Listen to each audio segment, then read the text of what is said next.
é que vocês veem essa produção hoje aqui em Pernambuco? Como está essa cena contemporânea do teatro, da dança, do circo e de todas as linguagens que compõem o que a gente chama de artes cênicas, enfim. As danças, atualmente, acho que a gente passou por um momento bem forte da ideia do solo, assim, do bailarino, criador-intérprete, onde ele tinha algo específico a dizer, que só ele conseguiria colocar aquilo. Que eu acho que isso, depois de um tempo, também começou a ser mais dissolvido na própria forma dos grupos criarem.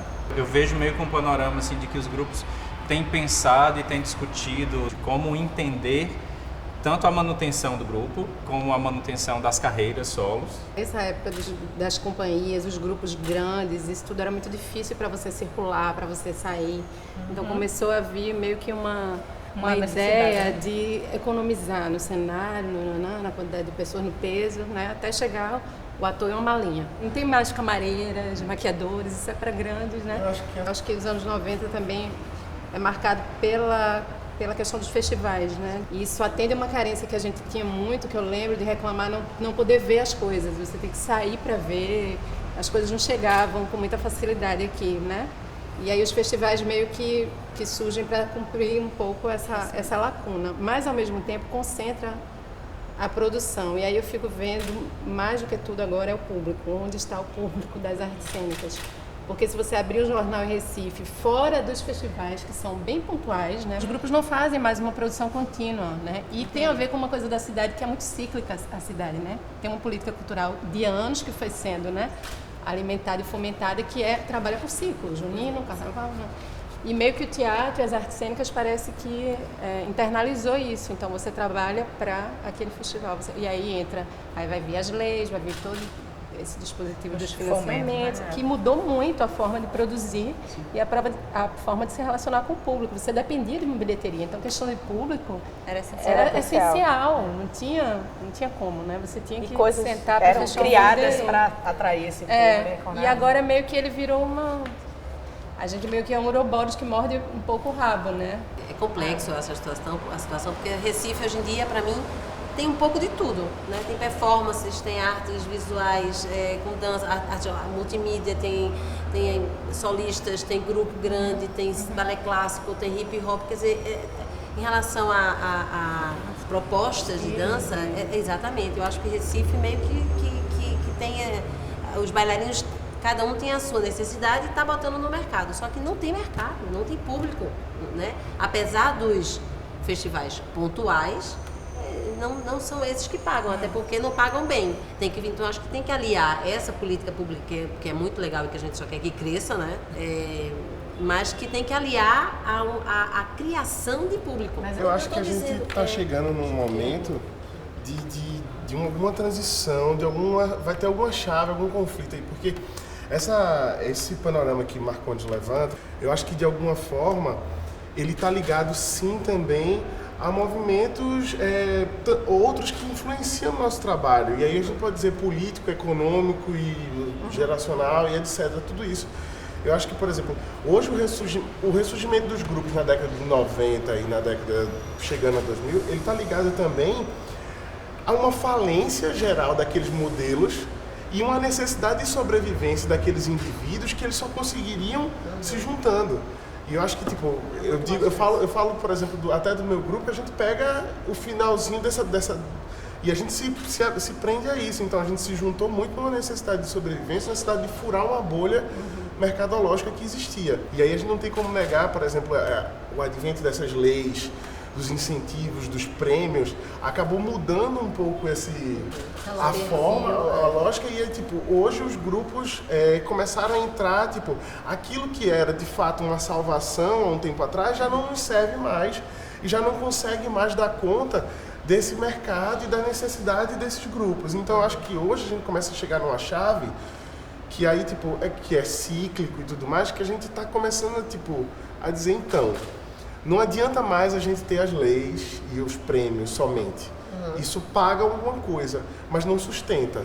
Sabe? E aí agora eu não sei o que é, eu não sei qual vai ser o momento, qual é a hecatombe que vai acontecer para a gente conseguir trazer o público de volta, eu não sei. Mas eu acho que como a gente começa a perceber que tipo, alguma coisa vai mudar nesse meio de produção. A produção e esse meio mercadológico está começando a se tornar falido também. A gente tem que tratar de públicos, né?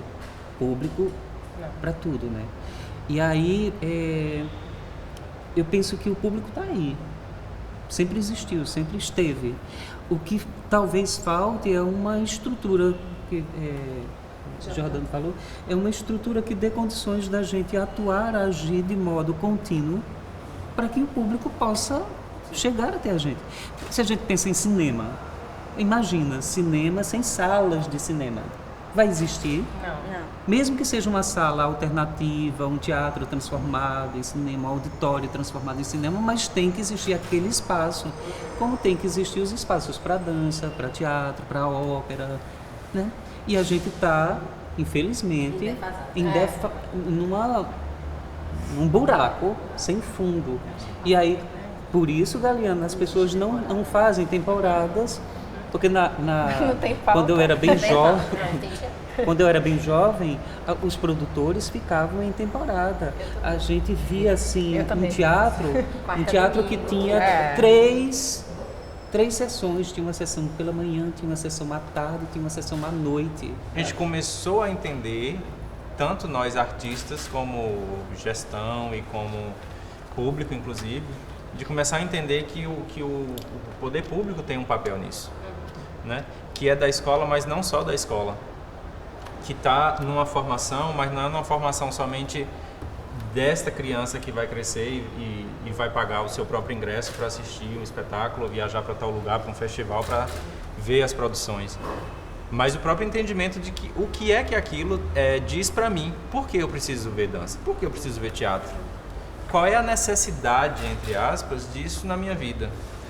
E aí quando eu começo a pensar no panorama de política pública cultural que a gente tá vivendo, eu acho que tem uma estruturação de um pensamento de política pública, mas que de fato ela ainda não acontece. E uma das primeiras coisas que tem para artes cênicas é a manutenção dos festivais. O que aconteceu ano passado foi que o festival de dança foi transformado, o festival de teatro é transformado em bienal, descumprindo a primeira cláusula que tem lá. Esses gestores, na maior parte das vezes, os que tornam práticos, executivos mesmos, eles não têm nenhuma formação artística. Digo mais até, parece que falta uma sensibilidade para a apreciação e para a compreensão do que seja a função da arte na vida das pessoas. E aí eles não vão ter, Jordano, mesmo essa noção, né? Vão cada vez mais precisar ser ensinados. Aí é onde entra a educação mesmo. Né? Não foi educado para apreciar, né? E para mim, a gente lida com o espirituoso do ser humano, né? Que não tem nada a ver com o espiritual religioso. Exatamente, é o espirituoso no sentido de ter bom senso, de ter bom gosto, de saber distinguir. Então, a arte serve para isso, né? E isso, aparentemente, na nossa política, não interessa. Que as pessoas tenham essa espiritualidade. Exatamente, entendeu? Se a gente pensar que a lei que obriga a presença da arte na escola, ela vai fazer 20 anos ainda. Então, quer dizer, é muito novo, é de 96, a Lei de Diretrizes e Bases. Que professor de arte está dentro da escola, formando toda essa geração, inclusive desses secretários e dessas pessoas que vão decidir e tomar essas decisões, né? Então, quer dizer, as questões são mais estruturais. Isso. Eu acho que essas questões dos festivais, elas são a pontinha do iceberg. Entendeu? Ter ou não ter. O que a gente deveria estar mais preocupado é estar mais submerso, estar mais, sabe? É anterior a tudo isso. Quando você vai olhar para trás aqui que a gente estava falando, para uma página de caderno de cultura, sei lá, de 40, 50 anos atrás, você tinha alguém que publicava uma crítica e aí vinha uma réplica, uma tréplica, e você via um caderno de cultura sendo um lugar de embate, de debate, de reflexão de ideias, que é uma coisa que realmente não tem hoje, né? Acho que tem uma agenda. Né? O jornalismo fora do Brasil tem os seus cadernos, tem as suas revistas especializadas, tem os suplementos especializados. Aqui virou um caderno dentro do jornal especializado em cultura. E aí você pega o caderno, o próprio caderno ele é pautado pelas empresas também que trabalham com cultura. E aí o que acontece? Quem tem mais dinheiro na indústria cultural é onde tem matéria. O que salta também, à primeira vista, é assim, é uma é uma valorização do que é maior ou vem de fora, dá-se um espaço de capa para uma exposição que está em Nova York, no Guggenheim, e uma nota para a exposição que está acontecendo, e mais importante, por várias questões, na esquina. E a gente ainda tem um espírito bem pernambucano, bem provinciano, que é assim, o que é caro é garantia de bom, né? Então, a comida no restaurante é podre, mas como tem um chefe e é caro... Que veio de Paris. Aí você vai... Necessariamente não é. Então, se constrói uma imagem, se constrói imagens que depõem contra essa luta da gente preservar uma imagem sobre o próprio trabalho. Já ouvi muitas vezes dos jornalistas, né, fazendo trabalho de assessoria, dizer assim, não, mas é porque a gente já deu na estreia. Pronto, deu na estreia, não vai dar mais nunca na vida. O Teatro Santa Isabel passou um tempão sem poder ter espetáculo para a infância, proibido, por causa da ideia da gestora. E aí volta a ter isso. Isso não é notícia, porque a gente já deu essa peça na estreia.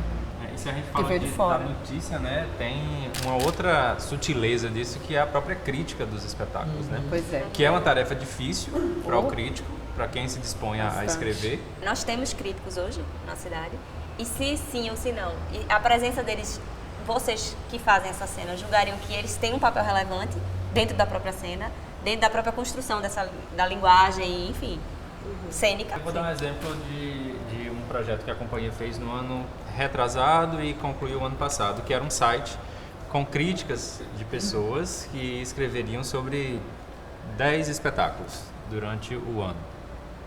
E aí o que acontecia é que nesse diagnóstico de quem são essas pessoas que poderiam escrever sobre os espetáculos, é que 2 ou 3 pessoas eram pessoas que tinham uma certa regularidade de escrever sobre dança, mas que de uma certa forma, na própria postura dela responder ao convite, não se sentiu confortável de estar se colocando como críticas. Ainda é mais difícil de você encontrar pessoas que têm essa vontade de escrever, que têm um espaço de escrever, a coragem de escrever e ainda se intitular como crítico. A gente não consegue mapear críticos de dança, de fato, trabalhando na cidade. Tem pessoas que, eventualmente, assumem a função de críticos, né? Eu batizaria essas pessoas de comentaristas. Porque eu acho Eles que crítica comentam. né? Agora, crítico mesmo... Comentarista que nem futebol. Feito comentarista de futebol. Porque crítico mesmo pressupõe alguém, um pensador. Né? E aí, o pensador, ele vai, no caso do crítico na nossa área, ele vai fundamentalmente ter esse pensamento voltado para questões estéticas. Na maioria das vezes, o que a gente vê o crítico fazendo é alguma coisa que este pensamento, esse espaço da filosofia, a estética, não comporta, que é um caráter valorativo. A estética não está para dizer se é certo ou errado, se é ruim, ou se é bom. Questão de gosto. Ou para botar o bonequinho, isso é outra né? coisa, o entendeu? Então a gente não vê argumentações, a gente vê na maioria das vezes os comentaristas depreciando. Eu me pergunto se essa falta de de crítico, né, de teatro, não é um movimento interno do jornal que transfere essa pessoa para a sessão de culinária, as duas coisas. Que transfere, essa pessoa fica, né, assim, se é uma pessoa que tem tendências artísticas, ela vai se instruir aos poucos, mas ela não vai ter, se ela estiver na sessão de culinária durante 2 anos, ela não vai ter nem tempo de estudar, entendeu? Não vai. Então, quando ela voltar para teatro, ela vai voltar defasada, Exatamente. a gente vai ter uma certa simpatia, porque é uma pessoa dedicada, né, mas ela não vai saber fazer uma crítica, porque ela não se dedicou a isso. Eu acho que as duas coisas, acho que não existe aqui, pelo menos, aí eu tô falando de forma até leviana, porque eu não sei, mas eu não acredito que na formação do jornalismo aqui em Pernambuco existe uma formação de jornalismo para a arte, ou com esse olhar. Não, o que a gente tem são essas especializações em jornalismo cultural, que aí esporádicas, abrem um campo muito grande. E a gente tem uma disciplina de crítica. Mas nesses eu deveria cursos. E outra coisa, nem todo jornalista cultural deveria necessariamente ser é crítico. Eu passei um tempo fazendo a parte de comunicação do grupo. Então eu era que pegava, fazia resenha, fazia release, sei o que, mandava, ligava para os jornais para conseguir uma pauta e tudo mais. E por muitas vezes Tipo, não, é porque fulaninha, não sei o quê, chama o estagiário, chama não sei o quê. Sabe, tipo, parece que a pessoa que acabou de entrar no caderno, aí faz, toma, isso aqui é teu. Uma coisa que é crime. Ele não te encontra olho no olho. Fazem a matéria sem... A matéria a partir disponibilidade. de release Eu ainda ou de uma peguei. conversinha por telefone no Eu ainda máximo. peguei algumas pessoas que chegavam para fazer uma entrevista comigo como diretor, claro. sabendo alguma coisa sobre o autor daquela peça, tendo lido a peça. Ainda pegou isso, né? Peguei. Tá ficando Mas- cada vez mais difícil. Esse diálogo, assim, entre as linguagens que compõem artes cênicas, como é que vocês acham que se dá hoje, né? Existe uma disputa, existe uma articulação, um diálogo entre a dança, o parcerias. teatro, o circo, a ópera. E até dentro das artes cênicas entender também as especificidades, né? Porque circo tem uma outra coisa bem diferente. Que a gente tá falando de artes cênicas aqui, mas não tem alguém específico aqui para falar pelo circo, né? Mas dentro dessa própria área grande de artes cênicas tem ainda... Tem muitas especificidades. Mas também não parei para refletir sobre isso. Que essa aproximação e esse diálogo se dá muito mais no interior ou no trabalho de alguns grupos de pessoas que criam, tipo a etc., que flerta com cinema, com várias artes, mas não que exista de fato um diálogo fértil, amplo, a manutenção deste diálogo entre essas áreas. Eu não Se enxergo, você não. perguntar para um produtor de cinema. Não, dentro das Não, artes. eu sei, das mas, artes. mas a gente não se fala, né? Uma bailarina tal, uma atriz que possa dançar não vai saber, entendeu? O teatro também não vai saber indicar, entendeu? Porque a gente não se conhece. O Janeiro Grandes Espetáculos é um momento que eu acho que é uma janela para conhecer o que você está fazendo, o que você está fazendo. Então eu faço questão de ir quando eu posso.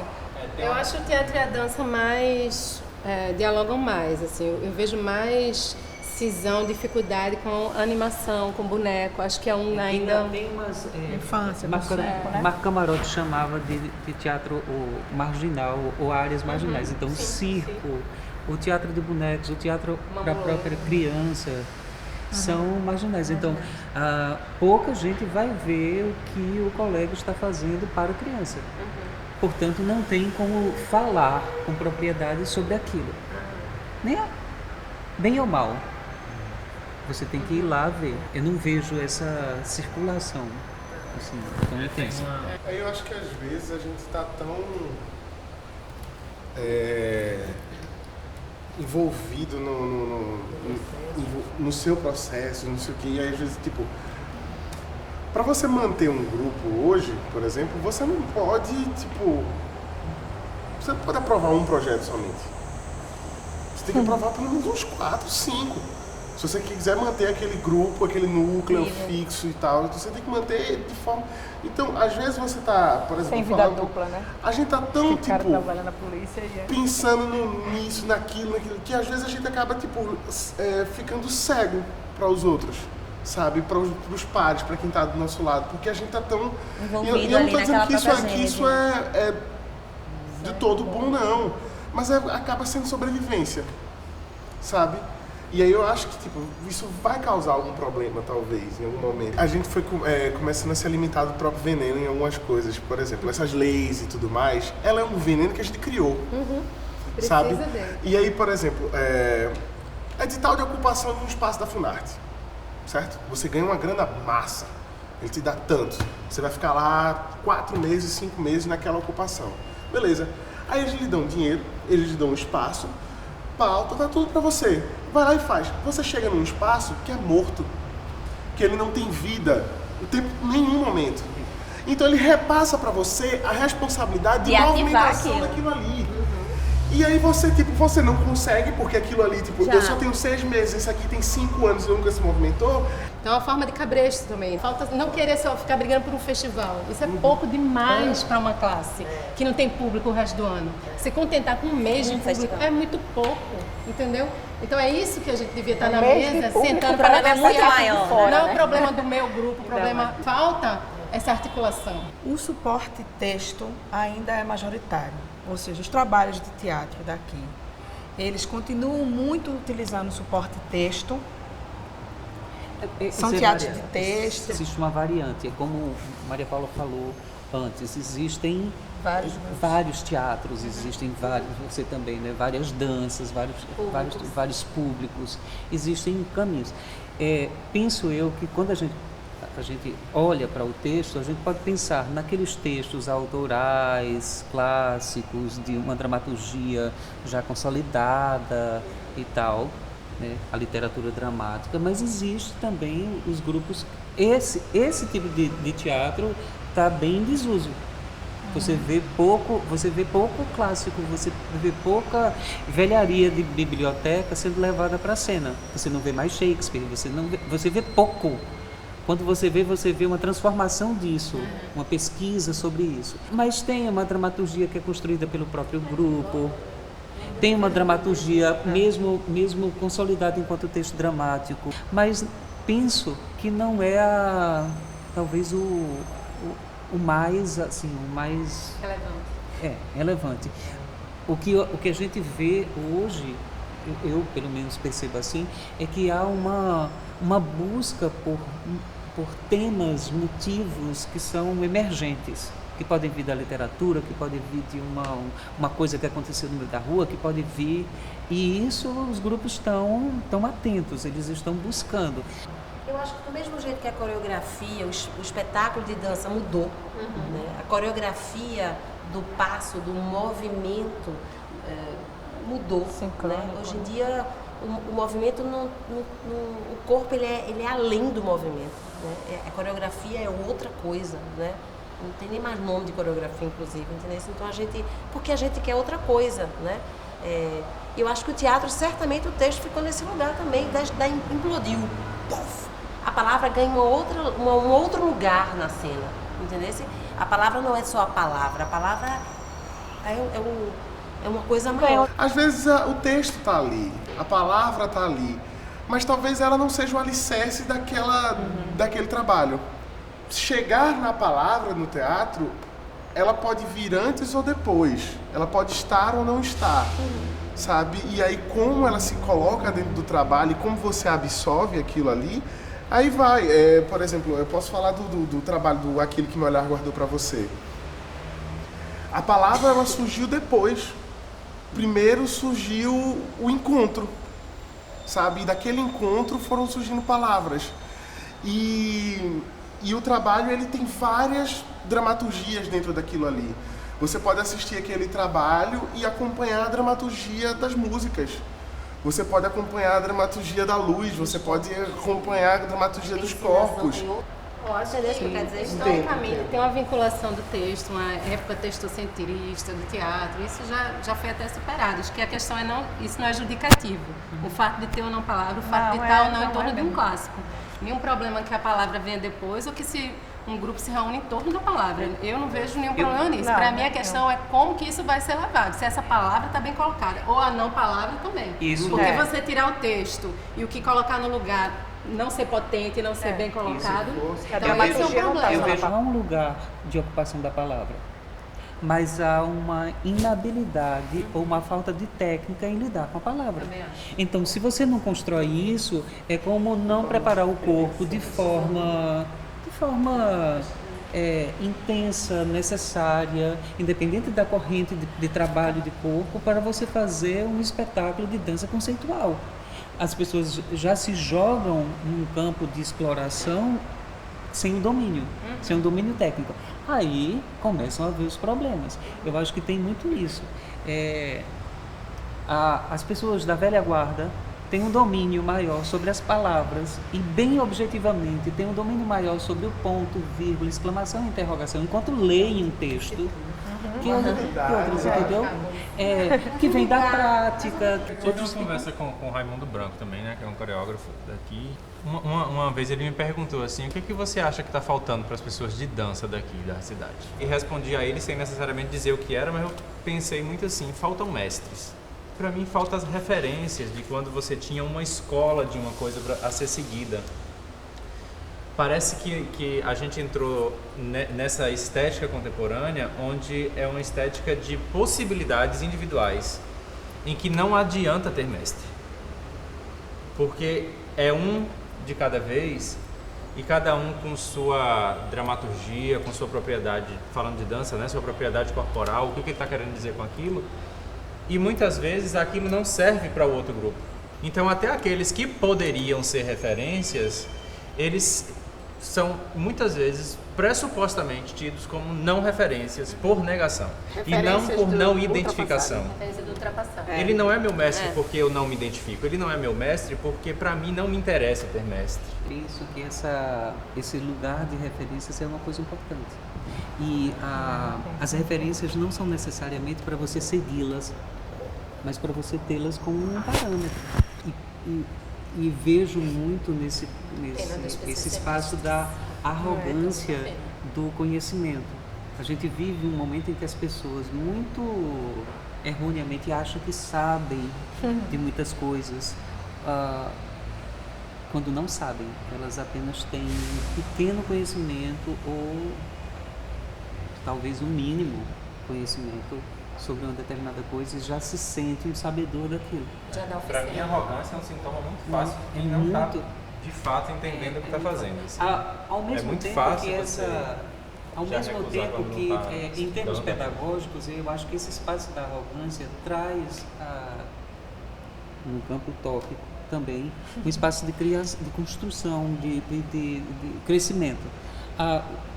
Alguns alunos que passaram por minha sala, que tinham esse traço de arrogância, terminavam se dando conta disso, extrapolando isso, e aí era um Transformando, né? transformava isso. Ou seja, mesmo nesse lugar neurálgico, existe ainda uma possibilidade. Eu entrei na universidade no meu primeiro vestibular, eu entrei com 17 anos. Bem fofinho. E aí o que acontece? Quando você entra, eu entrei de supetão extremamente perdido, porque a única coisa que eu tinha feito de teatro na minha vida foi um exercício com o Marcos Vinícius na minha escola. E eu enlouqueci por aquilo, eu disse, pronto, eu quero fazer arte cênica, acabou, é isso que eu quero pra minha vida. Estudei, passei, pronto. Quando eu cheguei, foi um tapa na minha cara a primeira aula de camarote. Porque a primeira aula de camarote, ele já pegou e fez, então, eu já vou dividir o semestre, o ano todo. Então, quem é que quer Meyerhold, quem é que quer Grotowski, quem é que quer Stanislavski, e todo mundo... E eu assim... Eu não sei quem é ninguém disso aí que ele tá falando. E o pessoal na sala, todo mundo sabia de alguma forma.